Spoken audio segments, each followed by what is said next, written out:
One club at Hazleton Area High School is hosting a suicide awareness and prevention event. It is Outrun the Darkness, happening on Saturday, May 10th from 4 to 9 p.m. at the Hazleton Area High School track.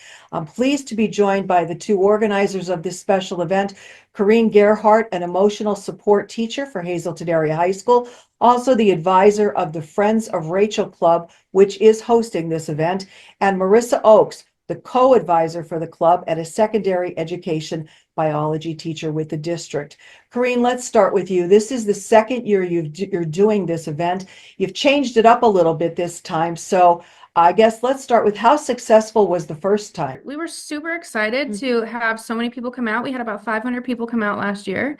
And then we took feedback from the community and we decided to make it a little bit bigger this year. And that's why we included the 5K and the 9.88K this year with our event. So it's called the Outrun the Darkness 5K and 9.88K and Light the Night ceremony. So there's a lot incorporated into this.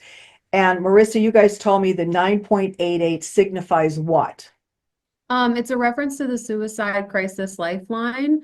So if you just dial 988, it gets you connected with someone that can get you help. Whether it's for you, somebody else, a friend, always a good number to have in your back pocket. Now, Corinne, tell us about the event. It's happening on May the 10th at the high school track, but there's a lot going on. So give us a rundown of what's happening. There is a lot going on. We just want everybody to know that it is free for the community unless you are being involved in the race. But while we're there, we have a kids fun zone where the kids can do things like bracelet making and kite making and glow in the dark sand art. We have tricky trays. We have guest speakers coming out. We have a community guest speaker. The Kistler family will be joining us. They have been personally touched by suicide. And also Kevin Hines, he is a global speaker who will be joining us as well. He survived a jump from the Golden Gate Bridge, and he's joining us to share his story of hope and resilience at our event itself. And will also be joining us on May 9th at our high school for our students. But there's a lot going on. We end the night with a candlelight ceremony for lost survivors. And it's our hope that we just foster, a community of support for those that were affected by suicide. So Marissa, I know there will be money involved for participating in the race and maybe donations. Where do the monies go that are raised? So all the money that's raised is going to in turn go back into all the efforts that the club puts forth, whether it's for community events like the one we're putting on now or anything that goes on, within the school, within the walls we have here. Obviously, mental health is a very big component of somebody's life, whether you are a small child, you're in high school, you're an adult. So the more efforts, the more we can put out there. It isn't just benefiting the students within our walls, but it's something that outreaches into the entire community. And Corinne, so you want families, you want people of all ages to be at this event, right? Absolutely. We encourage people to bring blankets, to bring chairs out, to just make it a fun-filled day. We'll have food trucks there. There's a lot of food trucks, a coffee truck. We like coffee at nighttime sometimes. We'll have a shaved ice truck. So we just want as many people as possible, whether you're a child, an adult, to join us for just a day of community. And Marissa, for people who are watching this, how do they register? Do they register in advance, the day of, both? Tell us about that. You could do either one. So for the actual race, we do have a QR code, and there's also an online link that you can go to that you can either sign up beforehand, or if you want to wait till the last minute and you want to sign up the day of, you're more than welcome to do so.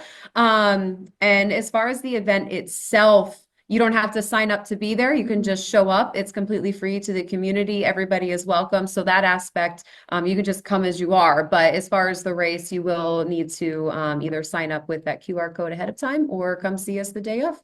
We do have a Facebook page as well if people want to follow along with that. If you just search Outrun the Darkness, 5K, 9.88K, Light the Night ceremony, that should come up.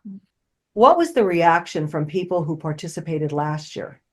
Well, we had a lot of support from the community, and we realized how needed it was since COVID.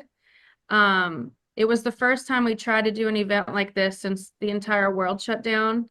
And we realized that maybe we regressed a little bit as a community in talking about mental health.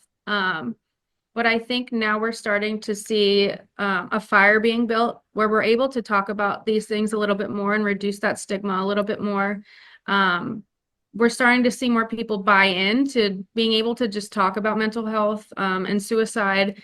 And I honestly couldn't thank like the adults around us enough, our administrative team, especially people like Mr. Bobby Mahalik, for just being like such a core person and trying to continuing to facilitate things like this because it's so needed in our community and with these kids in the school. And we just see how much our students can struggle on a daily basis because you just never know what somebody is dealing with behind the scenes. And I think that it's just helped us, navigate students' unique needs more.